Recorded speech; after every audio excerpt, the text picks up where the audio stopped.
Hi, my name is Matt Walsh. I'm the founder and CEO of Splish Naturals. I recently attended Carl Dakin's Motivated Money Bootcamp.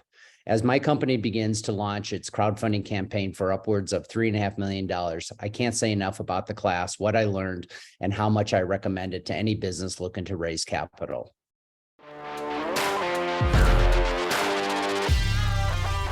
Have you ever wondered what it takes to successfully raise money? I have worked with hundreds of capital campaigns across dozens of industries, and I'm here to share with you proven methods for raising money in record time and at the lowest cost, while also obtaining capital at the lowest price. My name is Carl Dakin, and welcome to Motivated Money. Hello, this is Carl Dakin with the Motivated Money Podcast. For those of you who listened to this podcast in the past, we talk about raising capital. We talk about all the different challenges facing entrepreneurs as they try to gather those resources they need to grow and build their businesses. Today with me, I have as my guest, Brandon. Say hello, Brandon. Hi, it's good to be here. Tell us a little bit about yourself and your company, and then we'll dive into some really tough questions. So been in the sales industry for probably about 30 years. Started when I was pretty young, buying and selling bicycles that ended up getting into restoring cars and buying and selling cars. My dad and my mom were both salespeople, entrepreneurs. And so been in kind of the sales field most of my life. About 16 years ago, I got into the audiology field, where I'm dispensing fitting hearing aids. And for the last 10 years, was working with the same company, building up their clinics. When I started, they had about 4 or 5 clinics. We ended at about 150. And then that sold off. And then I left in November, the end of November. And then the following day started with a couple of good friends, partners of mine, to start a new hearing company that we're planning on expanding across the Western United States. So, Yep, very good. I always like to talk about my earliest experiences as an entrepreneur. This is new information for listeners to this podcast, but I started my first business at the age of 7. I was attending a rural country schoolhouse, which was well separated from any urban area. But my parents still thought at that time I might have musical capabilities. So they would ship me into the local town to take music lessons, which unfortunately was a bad investment on their part. But I had time after my music lessons to wander over to the drugstore and realized I could buy candy at retail, take it back to the school, and sell it at a markup. That continued for several weeks until somebody decided it was not an enterprise the school wanted to support. And that was the end of my first business enterprise. that's amazing. But, I was also raised in an entrepreneurial family, but we never talked about money. And so everything I learned about money, I had to learn kind of on my own, which is also the best and worst way to learn about learning a lot of things. Brandon, I find it very interesting that a day after you quit one job, you started a new one. And I'm assuming there was no planning. It was just spontaneous. It just kind of happened. Or am I reading that wrong? No, you're actually pretty right. It was hard. The company I was with was a great company. And one of my good friends, we were planning on doing this exact thing of opening, clinics. And we had been very fortunate and pretty successful in what we had been doing, and helping people to hear better. And just kind of how life happens, we got introduced to somebody who had just started some companies, and he was a CFO and ran a lot of large clinics, a couple hundred clinics at a time, and just needed some management and to help him expand. And he said, well, can you start, December 1st? And this was, like 2 weeks before. And I was like, I don't know. And then it just weird kind of how it happened. But you're right. It just kind of spontaneously happened. The next day I was wearing a different hat and doing something different. So, yeah, I have found that hard work tends to create opportunities everywhere. And a lot of people who are working 9-to-5 jobs, when they get laid off, they're kind of lost and don't know where to go. But as an entrepreneur, I always have invitations sitting somewhere. I kind of joke this last few months, I've been getting the invitation once a week to become the CEO of yet another company. I'm already involved in about 8 companies right now. So, one more company, everybody's laughing, says, "You're going to take the offer or not?" And it's for a new hydrocarbon biofuel. And everybody goes, "So did you agree to do it?" And I said, "Yeah." And I said, "Just what we thought."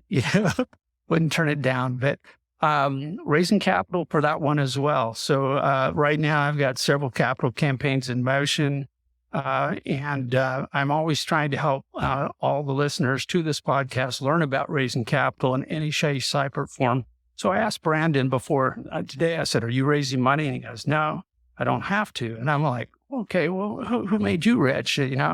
But he said he's working with his vendors. And Brandon, would you explain how you're working with your vendors? Yeah. So, like probably most industries, the manufacturers of hearing devices, you can partner up with them.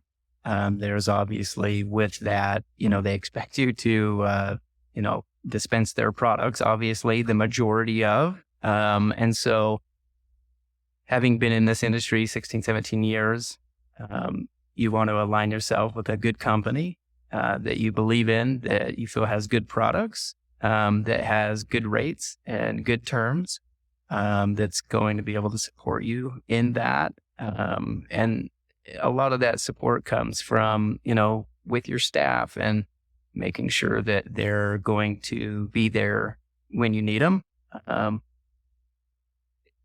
We're fortunate in this industry because we're dealing with something that's so personal. People's hearing is huge. That's how we connect with one another.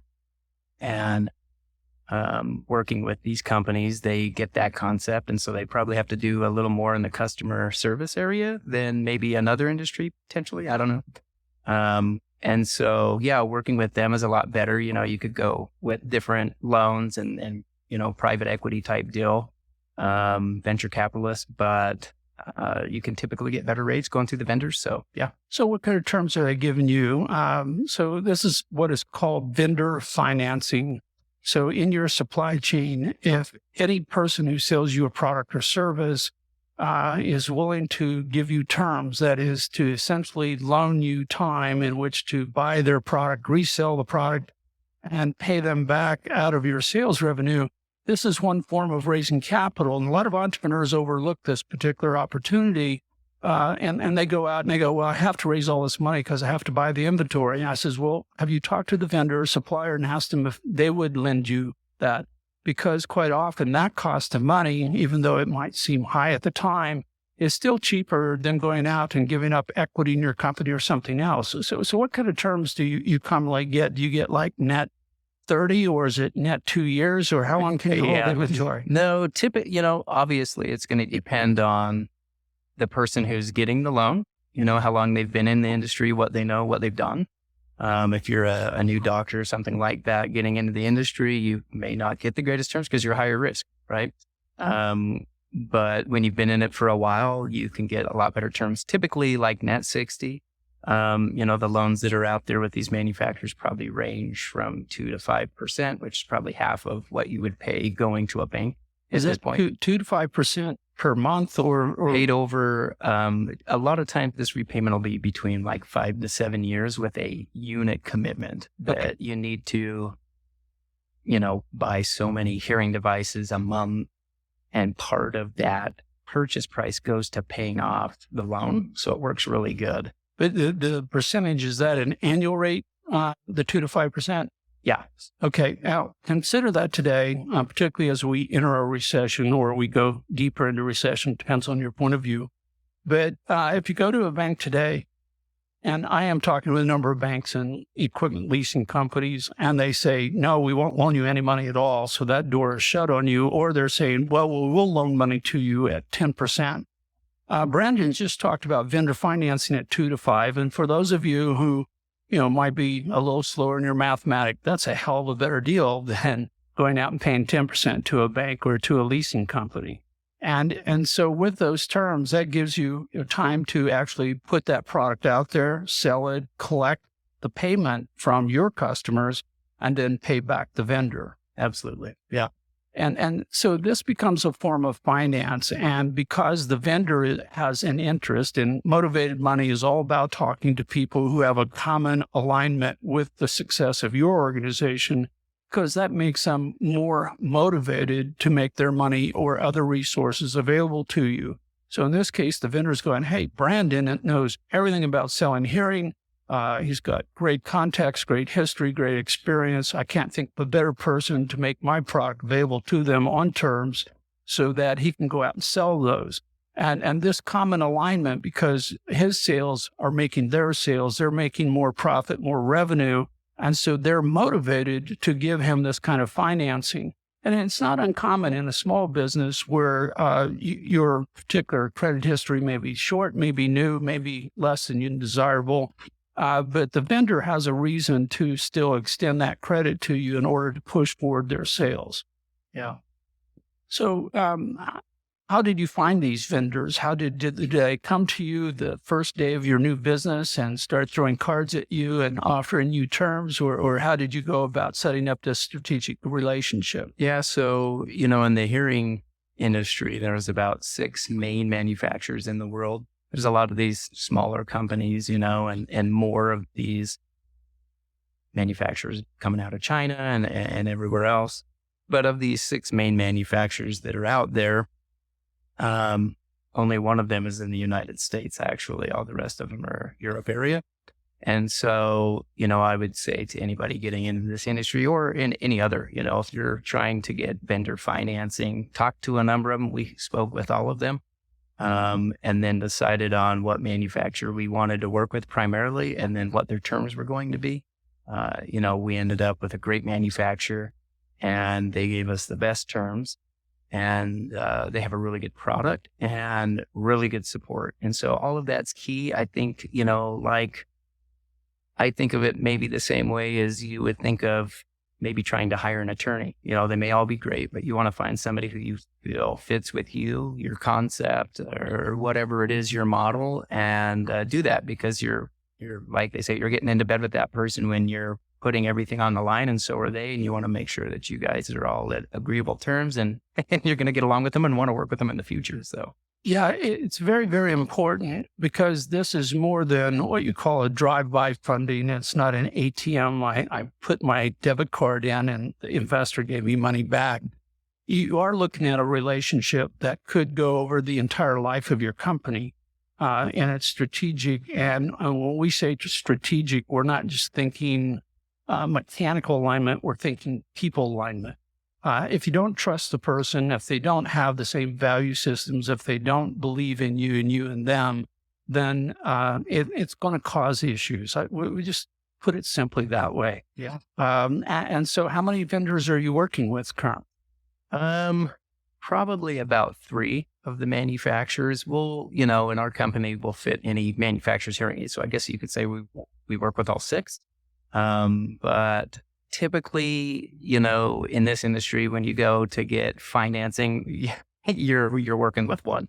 They don't want you fitting everybody else's product. And so typically, like in our case, 80% or 85 or whatever is pretty typical. You need to fit 85% of your product needs to be that manufacturer. And for us, when it comes to fitting hearing devices, for instance, some people do really well with one manufacturer. And they may have the same hearing loss as somebody else in the same hearing aid, but they may not do real well. And so it's wise to have multiple manufacturers to fit them with whatever is the most suitable for that patient at that time. So typically most companies will deal with like 2 to 3 main manufacturers and then have the others as a side in case somebody comes in and says, hey, I've worked with this product before. This is the only one I want. And okay, you can help them out too. Well, and also from a strategic standpoint, having 2 or 3 vendors gives you a fallback. For whatever reason, your primary relationship sours, announced to you the owner of that company was taking vacations in the Bahamas with the FTX guys, whatever, the problem might happen to be. But entrepreneurs should always have plan B and C and D. And as we enter a recession, we're talking now about Plan E. But I'd be remiss. I don't think you mentioned the name of your company. Did you tell me your name of your company when you introduced yourself? I don't think I did. So we're Sound Hearing and Audiology is basically the parent company. And the sound is a double entendre there. So. There you go. Yeah. Yeah. But we're aggressively acquiring other hearing aid companies that maybe have struggled, especially right now. As you're talking about, with this recession, I've owned my own clinics and I've gone through that in 2008. That was a really hard time, and maybe that's a story for another podcast. But I think you need to have your hands in a few different hats so that you know what to work with to be able to help your clientele the best that you can and just be diversified. Yeah. And so, again, we were chatting beforehand, but I'm currently on a 100-day trial with a new set of hearing aids. And those of you who've seen my broadcast and seen what I look like realize how old I really am. For those of you who think I'm 30-somethings because all you've done is listen to my voice, I apologize, but I'm much, much older than that. But I was told by a friend of mine, don't wait. And I waited and waited and waited before I got these because my hearing loss is minimal. And what finally drove me to frustration was walking into yet one more cocktail party where everybody's talking and the sound energy in the room was so high, I couldn't understand anything anyone was saying. Yeah. And my ability to read lips is still not a skill set that I've fully developed. So I finally decided I've got to get some hearing aids. Got to bite the bullet. Yeah. And they've been very helpful. I'm still in the trial. I'm still learning about them. Yes, there's lots more to learn. But with the new regulations and changes, you can now get them non-prescription. Mm-hmm. I don't know. Do you guys only do prescription? Nope, we do both. You do both? Yeah. So, in the short of that, when do you get help? When don't you? Well, there's a term known as audio deprivation. The brain is deprived of that auditory signal when we lose our hearing. And the longer you go without it, the more difficult it becomes for the brain to recognize those signals when you get it back. And so... so this is an anti-dementia treatment as well. Yeah. Yeah. You want to keep the brain active and alert. And so, the sooner you get help, the better you will always do. A lot of patients will come in and they'll say, and this is usually the wife, he's had hearing loss for 15 years and I finally got him in here, right? And they come in with the anticipation that getting hearing devices is like getting glasses, that I'll put them on and I'm good to go. Unfortunately, it's the opposite of that. It takes the brain a while to acclimate to receiving that auditory signal again. And so the sooner you can get help, the better. For somebody who has a mild, moderate loss, these non-prescriptive hearing aids may do it. The reason why you don't want to go down that route if you have a moderate to severe loss is the flexibility and the tuning of the device to give you what you need. And so when you get a hearing device, you're primarily relying on that person to program the hearing aids for you, your lifestyle, your hearing loss. And it's a far more invested process, but it's worth it, and so it just depends on where you're at in that whole cycle and how to go about getting help. Yeah, it was, for those of you who don't know, they passed new laws that now allow for non-prescription sale of hearing aids. And so you can get them at a lot of the different stores or online, as I did. And I, like a lot of people said, I should have done this earlier. Yeah. But this is a pitch then for Sound. What's the name of your company again? Sound Hearing and Audiology. And what's your webpage? You can find us at houseofhearingutah.com. That's one of our clinics that's here in Orem, Utah. There's a lot of House of Hearings all around, but ours is House of Hearing in Utah. We also just acquired one, Sandia Hearing in Santa Fe, New Mexico, and we have some in Montana. And right now our partners are up in Oregon looking at acquiring a clinic up there. So, okay, well, very good. So this is what we talk about on the Motivated Money podcast. We look at every way to bring resources in the room. And Brandon has shared with us today the concept of vendor financing. So some entrepreneurs, get it in their head. They have to go raise the money, then start their business, and they have to go raise the money and go buy something. but that's not necessarily the case. And Brandon has given us a live example how working within your supply chain, working with people who are motivated to help you get the resources you need can help you achieve your goals and setting up and operating your business. And this makes life ever so much easier. Entrepreneurship is hard. Raising money is one of the hardest things an entrepreneur has to do. So I appreciate, Brandon, you being my guest here today on the Motivated Money podcast and sharing with us this one way of raising capital in the form of vendor financing. Well, thank you for having me. It's been a pleasure. Thank you. Thank you for listening in to Motivated Money. If you like this or any other episodes, make sure to leave a rating and review of the show. We love to hear your feedback and want to make this the best possible show for you. Also, if you like this episode, make sure you share it with someone you know who is seeking to raise capital.